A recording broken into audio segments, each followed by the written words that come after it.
নমস্কার, আশা করি আপনারা সবাই ভালো আছেন। আমার এই ভিডিও যে যেখান থেকে দেখছেন সবাইকে নমস্কার জানাচ্ছি। শুরু করছি মেষ লগ্নের জানুয়ারি মাসটা কেমন যাবে। অবশ্যই 2025-এর কথা বলছি। প্রথমেই মেষ লগ্নের রাজ্যকারক শনিকে নিয়ে আলোচনা করব। শনি দশমপতি এবং একাদশপতি। উনি বর্তমানে একাদশে কুম্ভে অবস্থান করছেন। দশমপতি একাদশে কর্ম হইতে প্রাপ্তি অ্যাচিভ করা, এবং দেখুন ওখান থেকে পঞ্চমে দৃষ্টি পড়ছে রবির ঘরে। রবি কী দেয়? অনার, সম্মান প্রাপ্তি, অনার প্রাপ্তি, কোনো ক্রিয়েটিভিটির মধ্য দিয়ে আয়ের ব্যাপারে ইন্ডিপেন্ডেন্ট হওয়া, এই ব্যাপারগুলো আসছে। এবং দেখুন লগ্নে দৃষ্টি পড়ছে, নিজের ব্রেন খাটিয়ে অ্যাচিভ করা, এই ব্যাপারগুলো আসছে। এবং দেখুন অষ্টমে দৃষ্টি পড়ছে, আনএক্সপেক্টেড গেইন, এটা হতে পারে যে ইন্স্যুরেন্স ক্লেম পেতে পারেন। তার শনির অবস্থান এবং ফলাফল খুব ভালো। এবারে আমাদের আলোচ্য বিষয় হল বৃহস্পতি দ্বাদশপতি এবং নবমপতি। উনি বর্তমানে দ্বিতীয় অবস্থান করছেন, অর্থাৎ বৃষে, এবং চন্দ্রের নক্ষত্রে অর্থাৎ রোহিণী নক্ষত্রে অবস্থান করছেন। চন্দ্র হচ্ছে চতুর্থপতি। তাহলে কি হতে পারে? প্রথম কথা, নবমপতি দ্বিতীয় চতুর্থপতি নক্ষত্রে উচ্চ বিদ্যালাভের সম্ভাবনা, এটা হতে পারে। গৃহবাড়িতে আধ্যাত্মিক পরিবেশ বা আধ্যাত্মিক অনুষ্ঠান হতে পারে। নবমপতি দ্বিতীয় থেকে ওখান থেকে দেখুন দশমে দৃষ্টি পড়ছে মকরে। 9, 10 একটা কম্বিনেশন হয়ে গেল। তাহলে কি হতে পারে? কর্মসূত্রে ভাগ্যোদয়, যারা গুরুস্থানীয় তাদের বিশেষ শুভ।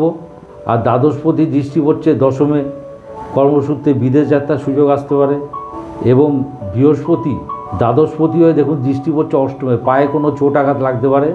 এবং টু ভিজিট ডক্টর, কেননা নবমপতি ষষ্ঠপতি সম্পর্ক হয়ে যাচ্ছে বুধের ঘরে দৃষ্টি। সুতরাং বৃহস্পতির অবস্থান মোটের উপরে ভালো। এবারে আমাদের আলোচ্য বিষয় রবি বর্তমানে রয়েছেন ধনুতে। উনি পঞ্চমপতি। উনি 14 জানুয়ারি চলে যাবেন মকরে। তাহলে পঞ্চমপতি নবমে নিজের ক্রিয়েটিভিটির মধ্যে দিয়ে ভাগ্য দেয়। এবং দেখুন ওখান থেকে দৃষ্টি পড়ে যাচ্ছে মিথুনে, নিজের উদ্যম, নিজের বিক্রম, তার মধ্যে দিয়ে ভাগ্য দেয়। এবং রবি কী করে? রবি অনার দেয়, সম্মান প্রাপ্তি, নিজের টার্গেট হিট করা, টার্গেট অ্যাচিভ করা, এই ব্যাপারগুলো আসছে।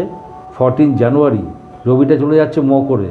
তা পঞ্চমপতি দশমী মানে ক্রিয়েটিভ ওয়ার্ক বা কোনো ম্যানুফ্যাকচারিং বা কোনো প্রোডাকশান ইউনিটের সঙ্গে যুক্ত হওয়া। এবং দেখুন ওখান থেকে দৃষ্টি পড়ছে চতুর্থ ঘরে। 4th আর 10th একটা কম্বিনেশন হয়ে যাচ্ছে। কোনো প্রফেশনাল স্টাডির সুযোগ পেতে পারেন। আর 4th আর 10th কম্বিনেশনে কী হয়? দশম স্থান থেকে আমরা দেখি বিদ্যাজনিত যশ। যারা স্টুডেন্ট তারা নিজের মেধার পরিচয় দেবেন এবং খুব ভালো রেজাল্ট করবেন। সুতরাং রবির অবস্থান ফলাফল খুব ভালো।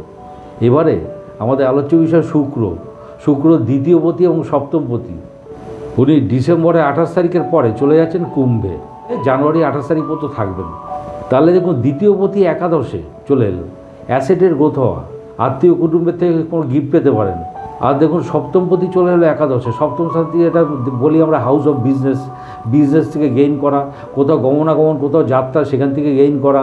আপনার বেটার হাফের থেকে কোনো গিফট পেতে পারেন। এবং দেখুন ওখান থেকে দৃষ্টি পড়ছে পঞ্চমে, সন্তানের থেকে কোনো গিফট পেতে পারেন। তার শুক্রের অবস্থান এবং ফলাফল কুম্ভে খুব ভালো। এবারে আমাদের আলোচ্য বিষয় হলো মঙ্গল বর্তমানে রয়েছেন কর্কটে। উনি জানুয়ারি 21 তারিখে বকরি হয়ে চলে যাবেন মিথুনে। তা মঙ্গল হলে লগ্নপতি এবং অষ্টমপতি রয়েছেন চতুর্থে। তাহলে কি হতে পারে? চেস্টে কোনো প্রবলেম হতে পারে, মায়ের সঙ্গে মতানৈক্য, মনোমালিন্য হতে পারে, মানসিকতা বিভিন্নভাবে বিঘ্নিত হতে পারে। এটা কিসের জন্য? দেখুন মঙ্গল ওখান থেকে দৃষ্টি দিচ্ছে দশম স্থানে, কর্ম সংক্রান্ত ব্যাপারে মানসিকতা বিঘ্নিত হতে পারে, এই ব্যাপারগুলো আসছে। বন্ধুবান্ধবের সঙ্গে মনোমালিন্য হতে পারে। আর লগ্নপতি চতুর্থে, এটা একটা খুব ভালো জিনিস, বিদ্যার প্রতি অনুরক্ত হওয়া। এবং দেখুন ওখান থেকে দৃষ্টি পড়ছে দশমে, এবং দেখুন একাদশে দৃষ্টি পড়ছে, ওখান থেকে অ্যাচিভ করা। 4th আর 10th কম্বিনেশনে যেটা হয়, কোনো প্রফেশনাল স্টাডির সুযোগ পেতে পারেন। যারা পরীক্ষা দেবেন তারা খুব ভালো রেজাল্ট করবেন, এই ব্যাপারগুলো আসছে। সুতরাং লগ্নের রেজাল্টটা খুব ভালো।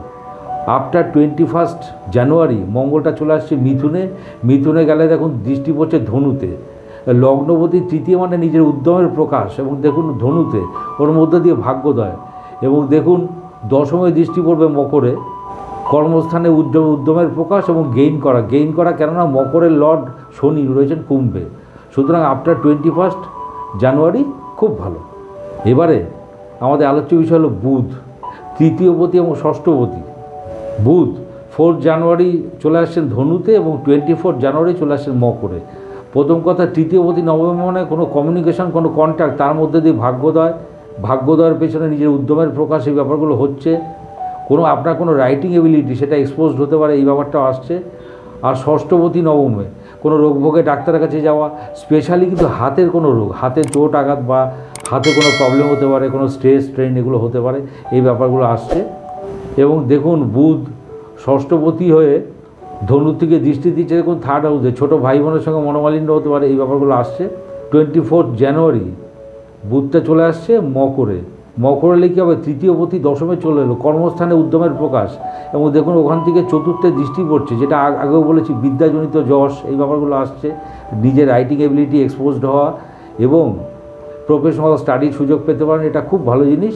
আবার 6 লর্ড কর্মস্থানে 10তে, সেখানে কি হচ্ছে, কর্মস্থানে কিছু বিরুদ্ধ পরিবেশ ফেস করতে পারেন এবং তার জন্য মানসিকতা বিঘ্নিত হতে পারে।